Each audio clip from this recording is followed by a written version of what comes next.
अदृश्य दुनिया YouTube channel को लाइक करें, सब्सक्राइब करें और बेल आइकन को ऑल पर सिलेक्ट करें ताकि आने वाली हमारी सारी वीडियो आप देख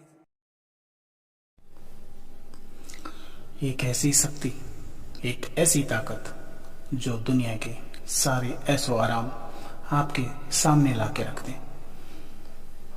ऐसी शक्ति कहते हैं कि जो आग से बनी हुई है। आइए जानते हैं एक सच्ची घटना, एक सच्ची वाकया। जय श्री महाकाल। हमारी यूट्यूब फैमिली, एक बार फिर आप सबका स्वागत है आप सबकी इस यूट्यूब चैनल अदृश्य दुनिया पे। वीडियो पूरा देखिएगा, अच्छा लगेगा लाइक करिएगा, कमेंट करिएगा, सब्सक्राइब जरूर करिएगा और शेयर जरूर करिएगा। एक बुजुर्ग महिला के द्वारा हमें बताया गया कि उनके घर में ही एक लड़की के साथ ऐसा वाकया हुआ। उनके द्वारा बताया गया कि जब उस लड़की की उम्र करीब 17 साल हुआ करती थी, फरवरी का महीना चल रहा था, ठंड बहुत ज्यादा था। उसकी कुछ सहेलियां उसके घर आई। रात में उन सहेलियों के बीच बातें होने लगी। सहेलियों ने कहा, यार आपको पता है हम लोगों के मोहल्ले में एक औरत हुआ करती थी जिनके पास एक जिन्नात था। वह जिन्नात उनका सारा काम कर दिया करता था, उनको बहुत खुश रखता था। वो बोली कि वैसे तो उनको भूत प्रेतों पे और जिन्नातों की बातें बहुत अच्छी लगती थीं, लेकिन सहेलियों ने कहा तो बातें और अच्छी हुई। उन्होंने कहा कि वो औरत जिन्नात को कैद की करके रखी थी। इस लड़की के मन में ऐसी लालसा हुई कि क्यों ना ये कार्य हम भी करें। तो उसने सहेलियों से बोला, जिन्नात को हम भी कैद कर सकते हैं। तो सहेली में से एक ने बोला, हाँ कर सकते हैं, मेरे पास एक किताब है, वह मैं तुमको दे दूंगी, तुम उसको पढ़कर देखना, लेकिन वैसा कुछ करना नहीं वरना तुम्हारा जान जाने का भी खतरा रहेगा। इनको ये बातें ठीक लगी। इन्होंने बोला, ठीक है, ऐसी चीजें सिर्फ पढ़ने का शौक है, वैसे भी मैं इन चीजों से बहुत डरती हूँ। कुछ दिनों के बाद उनकी सहेली ने उन्हें वह किताब दिया, जिन्नात वाली किताब दी। वह किताब पढ़नी शुरू कर दी। जिन्नातों को कैद करने का तरीका लिखा हुआ था। कहते हैं कि इनको सिद्ध करने के लिए, इनको पाने के लिए 40 दिन तक तपस्या करना होता है, जिसको चिल्लाकसी कहते हैं। चिल्लाकसी का मतलब 40 दिन तक उनको साधना और वो मंत्र को पढ़ना। 40 जिसमें किसी जंगल में जाकर एक घेरा बनाकर कुछ चीजों को रोजाना पढ़नी थी। उन्होंने सोचा मैं भी एक जिन्न कैद करती हूँ, लेकिन फिर भी दिल में ख्याल आया कि ये तो बहुत खतरे वाला काम है, इसमें जान भी जा सकती है। लेकिन अगले दिन इरादा कर लिया और एक जिन्नात कैद करूंगी, ये बात सोच के उसी किताब को पढ़ने बैठ गई। जब रात में सभी सो गए तो चुपके से घर से के पास वाले जंगल चली गई और जंगल में एक घेरा बनाकर बैठ गई और किताब में जो चीजें लिखी हुई थी उनको पढ़ना शुरू कर दिया। अभी पढ़ते हुए 15 मिनट ही गुजरे थे, अचानक ऐसा महसूस हुआ कि पीछे कोई दौड़ता हुआ आ रहा है। और उस किताब में पढ़ा हुआ था कि अमल के दौरान जिन्न बहुत ज़्यादा डराते हैं, जो डर जाता है वो मार देते हैं उन्हें, और जो नहीं डरता वो उसकी कैद में आ जाते हैं।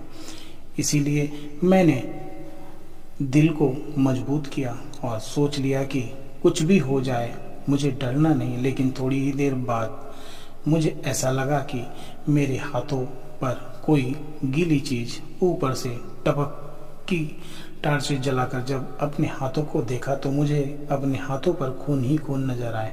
मैंने अपनी नज़रें ऊपर उठाई और तो मेरी आंखें फटी की फटी रह गई। पूरे जंगल में जितने पेड़ थे, हर पेड़ों पर किसी इंसान का कटा हुआ सर लटक रहा था और उसमें खून नीचे टपक रहा था। डर के मारे मेरे जिस्म के रोंगटे खड़े हो गए, लेकिन मैंने अपनी आंखों को बंद कर ली और अपने दिल से कहा कि तुमको डरना नहीं है, बहुत बहादुर हो, परेशान मत हो, यह सब खत्म हो जाएगी। किसी तरह उस दिन का वजीफा मुकम्मल किया और घर वापस आ गई।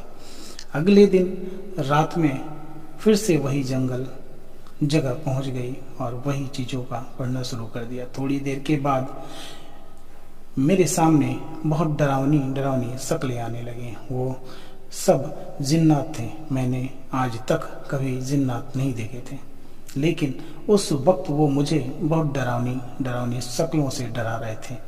मैंने अपनी पढ़ाई जारी रखी। थोड़ी देर के बाद वो सारी डरावनी शक्लें खुद ब खुद गायब हो गईं और मैं अपना उस दिन का भी वजीफा पूरा करके घर वापस आ गई। इसी तरह पूरे 30 दिन गुजर गए। जिन्नात मुझे रोजाना नए नए तरीकों से डराने की कोशिश करते, लेकिन मैंने हिम्मत नहीं हारा, रोजाना अपना वजीफा पूरा करती रही। एक दिन जब मैं जंगल में बैठी अपना वजीफा पूरा कर रही थी, तो अचानक मुझे ऐसा महसूस हुआ कि जैसे सामने से कई ट्रेन आ रही हैं।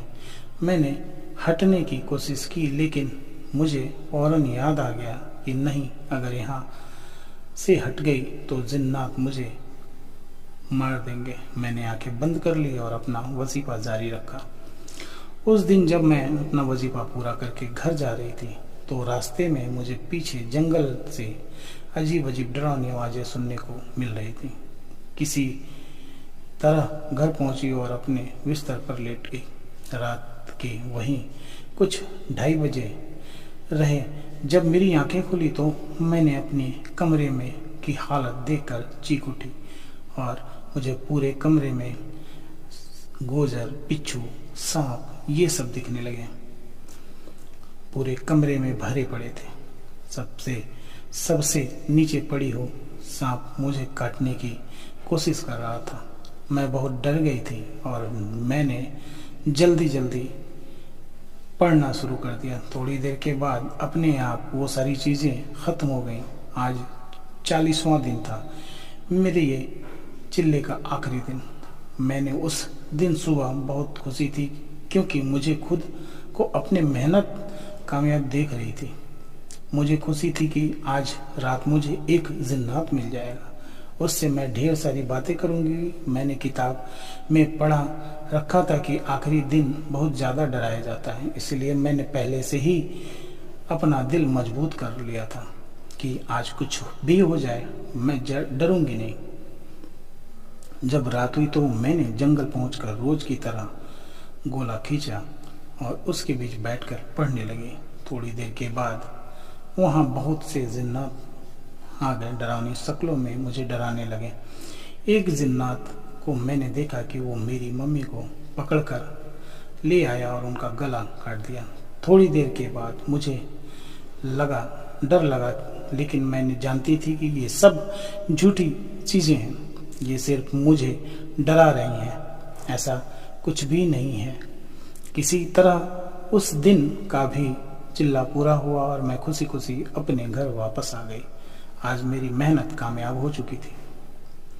किताब में लिखा हुआ था कि आखिरी दिन रात के 12 बजे तुम्हारे पास एक जिन्नात जाएगा। तुमको उससे वादा लेना होगा कि वो तुम्हारा गुलाम बनकर रहेगा। उस दिन रात में मैंने अच्छे से नहाया और खूबसूरत कपड़े पहने और फिर अपने बिस्तर पर आकर आराम से बैठ गई और जिन्नात का इंतजार करने लगी।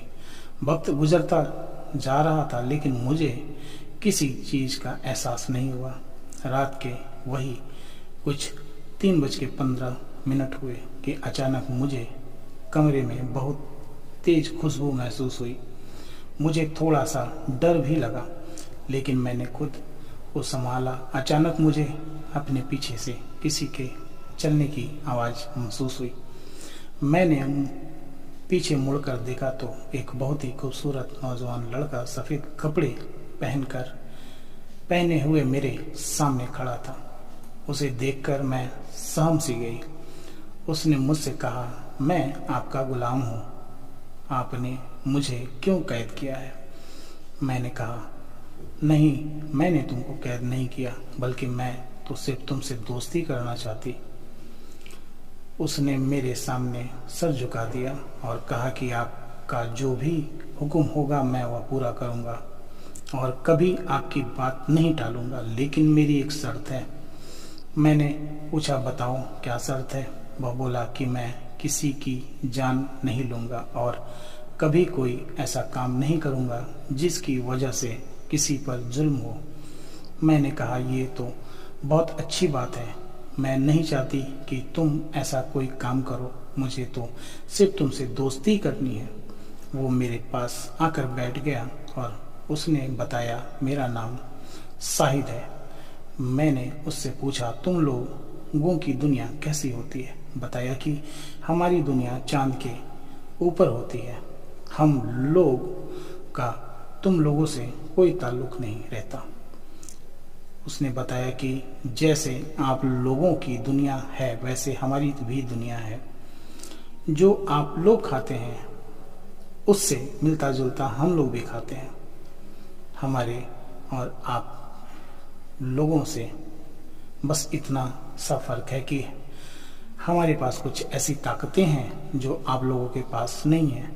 वो ये कि हम लोगों के सामने से गायब हो सकते हैं और हम जिन्नात किसी भी शक्ल में आ सकते हैं, और जब हम लोगों की मौत होती है तो हम लोग को कब्रों में नहीं दफनाया जाता, बल्कि हमारा जिस्म खुद ब खुद जलना शुरू हो जाता है और थोड़ी देर में पूरा जिस्म जलकर खत्म हो जाता है।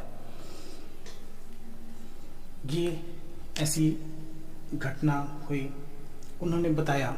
इसके बाद क्या हुआ क्या नहीं हुआ, उनकी बातें उनको भूल गई थी और वो काफ़ी दिनों तक होश में नहीं थी। वो काफ़ी दिनों तक किसी को पहचानती नहीं थी, लेकिन धीरे धीरे उनको होश हुआ।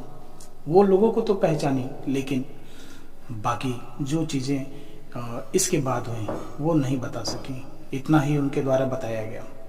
तो ऐसी घटनाएं, ऐसी चीज़ें संभव हैं या असंभव हैं, जिसके साथ घटित हुई होंगी वो जानता होगा। इसमें अंधविश्वास फैलाने वाली कोई बात नहीं है। मैं कोई अंधविश्वास नहीं फैला रहा। ये आप बीती थी, माता जी के द्वारा बताया गया, तो मुझे अच्छा लगा। मैं सोचा कि आप तक पहुंचाऊं। अगर किसी के साथ ऐसी कोई घटनाएं हुई हों तो मुझे कमेंट के माध्यम से ज़रूर बताएं, और वीडियो अच्छा लगेगा शेयर जरूर करिएगा, लाइक ज़रूर करिएगा। महादेव आप सबको सत श्री अकाल। जय श्री महाकाल, जय माता दी।